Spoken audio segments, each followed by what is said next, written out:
The Black Ice Chronicles Massive. This is Crazy D. What do I want to speak on today? Oh yes. I want to speak on Donald Trump's immigration speech last night. Let me first say, for those who have not been watching this political season, this is some of the most entertaining BS, that's entertaining bullshit that you will ever see. This is like reality TV, but it's fucking reality. Two candidates, neither one of them worth anything to the people, especially black people. So, if you haven't been watching, or if you did not watch particularly last night, Donald Trump went over to Mexico and actually won, standing up there next to the Mexican president. He fucked the Mexican prez up. Why did he? Not physically, but just on a psychological, mental game, he fucked him up. Because he stood up there next to him and he took questions from the audience. Usually the Mexican president is kind of like Hillary Clinton. He doesn't take questions, but Donald Trump, he's media savvy, so he took a few questions and he stood up there and he told them that they didn't talk about Mexico paying for the wall, but he did say that he told them that any sovereign nation has the right to build what it needs to protect its borders. And then he said, you don't initially go in, when you're negotiating, you don't initially go in and just hammer the person over the head. So he said that he talked about it, and he says this in front of the Mexican president, and the Mexican president doesn't respond, ask for an apology. So pretty much what happened was, in my opinion, the Mexican president has seen the coverage of Trump and how they try to make Trump seem like he's unintelligent. And when he got over there, Trump bodied him because he underestimated Trump. Then he releases a statement a few hours later saying that he told Trump from the very beginning that Mexico wasn't going to build the wall. We can tell that that's a lie because he didn't say it while they were having a press conference. Okay, so Trump delivers his immigration speech, and he won at that too, because he said some things like, I'm not voting for Trump, and I don't believe that I'm voting for Hillary either. I'm going to reserve my vote for local and state government officials because neither one of them are good. Hillary with the super predator shit back in the 90s, which destroyed and decimated the black community, sending people with the 3 strikes and you're out shit with that legislation that her and her husband passed through in the 90s. So fuck that. So fuck that. Fuck voting for her. You know what I mean? And I'm definitely not voting for Trump. But he does say some things that are very interesting, and this is my point of what I'm speaking on today. He spoke on how the black and Latino, they always have to throw another minority in there, but again, like I've told you before, we should stop thinking like a minority and think like a majority, and I'm going to elaborate on that in a few seconds. But he says, so I'm just going to speak on black, okay? So he said the black people, the Democrats, get you to vote and then say, see you in the next 4 years. And that is true. He's getting that from his black advisors like Daryl Scott and Omarosa and whomever else is giving him the black code, which is breaking the code. But anyway, so he goes on to say this, and he says that what happens is they plan on bringing in refugees, and they're going to take black people's jobs. And this is true. But moreover, they're not going to only be taking black people's jobs, but they're also going to be occupying storefronts in the black neighborhood. After 100 years of having Arabs in the black neighborhood, we can see the decimation of the black neighborhood from entrepreneurship to dependency to having to be reliant on Arabs to have bodegas or storefronts or any other so-called minority. Well, they are minorities because we're a majority. Now let me get to what I mean by minority and majority. They decided that black people were an underserved minority. So we go along with that shit and we become classified as a minority when actually we are a majority around the world. Okay? We are a majority people. But I'm sure that the way white supremacy, racism works in each area, South Africa, Dominican Republic, Jamaica, they call the black people in that place a minority because we don't think globally as a majority. We think only in that place where we are. We only think of our freedom where we are, and we don't think globally as one black people moving us along. So what happened was, then they started letting in Koreans, because the Chinese and the Japanese were here, but it came here during the Wild Wild West days, which was a trick then. But anyway, that's a whole nother story for another time. But they started letting the Koreans come here, the Vietnamese come here, the Arab come here, you name it. And what did they do? They plopped them straight down into the black neighborhood. They took over businesses, and you know how most black people are who aren't conscious. They love anything other than themselves. So they will patronize and want to relate and sexually relate to this minority group. And being that they said they're a minority, oh, we're all together, we're minorities, but they don't think the same way that we do because they haven't been under the same situation. So they'll come here and say, well, we did this in just one generation.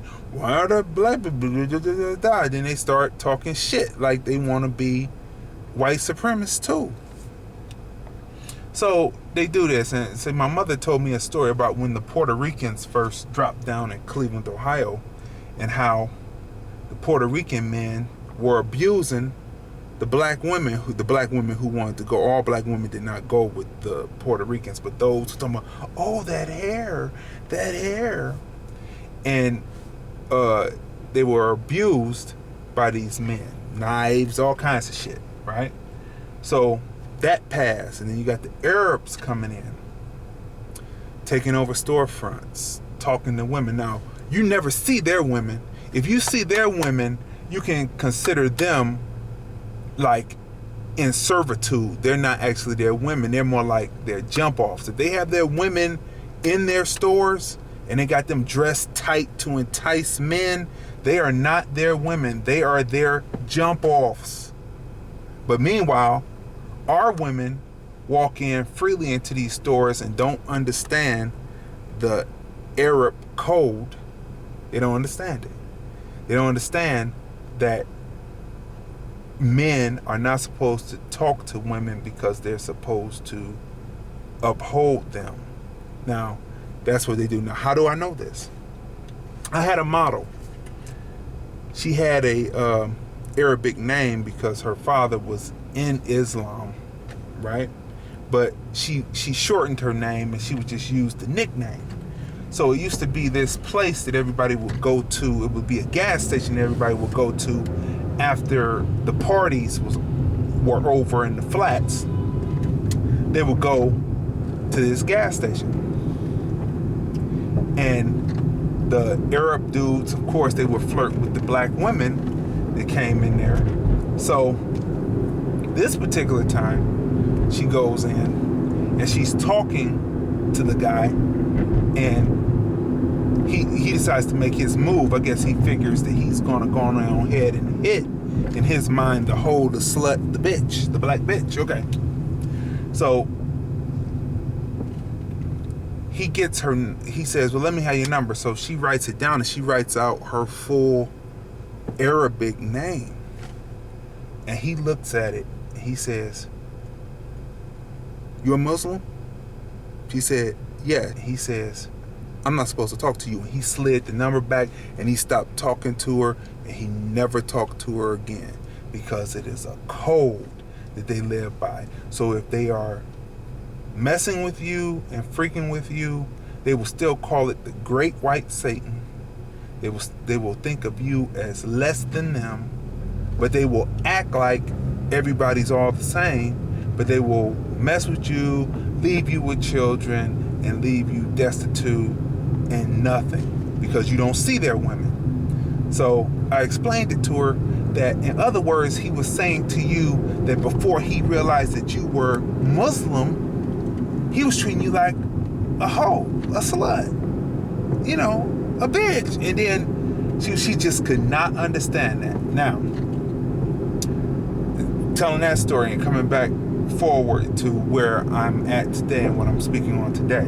After 100 years of Arabs in the neighborhood, you can just imagine what the Syrian refugees are going to do when they come here. Like, you see them, like when they first cross the borders into Germany and all those other places, they look all meek and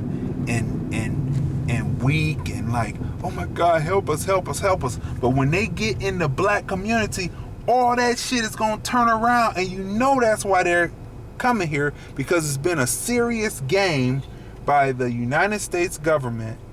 And I will say, let me say that I'm going to pull back on saying United States government. I'm going to say individuals in the United States government that use their power to subjugate black people. And so they're going to use them being minorities and plop them into our neighborhood so that we will not get the resources that a so-called minority is supposed to get, who is supposed to be challenged by the system. 400 years of injustice, 500 years of injustice coming up. So we're supposed to be getting this, but everybody who comes here gets it, shares it. They give them loans. They still don't give us loans. We have to fight for that shit. So that's why we have to start to think like a majority instead of a minority, and start to believe in going back and shopping with us. Do you know that credit, you know, like everybody got these credit cards and shit. Credit was originally issued by black store owners to their black customers because it was segregation. Soon as segregation ended, the black people who had the credit line, who would come in at the end of the week and pay on what they were going to buy. Soon as segregation came in, they defaulted on their credit line, causing many of the black-owned stores to shut down. That's a motherfucking disgrace. That's hate. That's saying that the white man's ice is colder, the white man's money is greener, the white man's business is better. And the same with any minority, so-called minority, that comes in from another land that's taking our money that's supposed to be resourced for black people as a so-called minority. They come in, and the black people, because they love to shop with anyone other than themselves, they will shop with that Arab, they will shop with that Korean, they will shop with that Vietnamese, even though they treat you like shit, There's no conversation. Bye, get the fuck out the store, keep it moving, because we don't really like you and we know you don't like yourself, so anything could pop off because you want to wear that long ass yaki.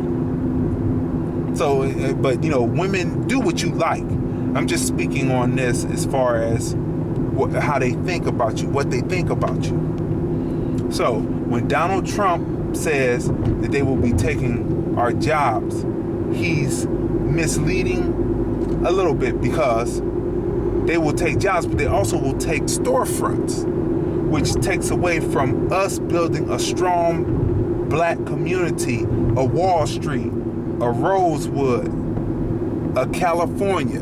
Do your research. A Manhattan. Do your research. So that's where we leave it. So Donald Trump, he's talking shit like, what do you have to lose? You have a lot to lose voting for him. Hillary Clinton, they decimated the black community, and if she's Syrians, and it's gonna really destroy, because some black women are like, look at that hair, and then all of it's gonna be destroyed. It's gonna be more disunity. So in the end, that's what I wanted to speak on today about Donald Trump's speech.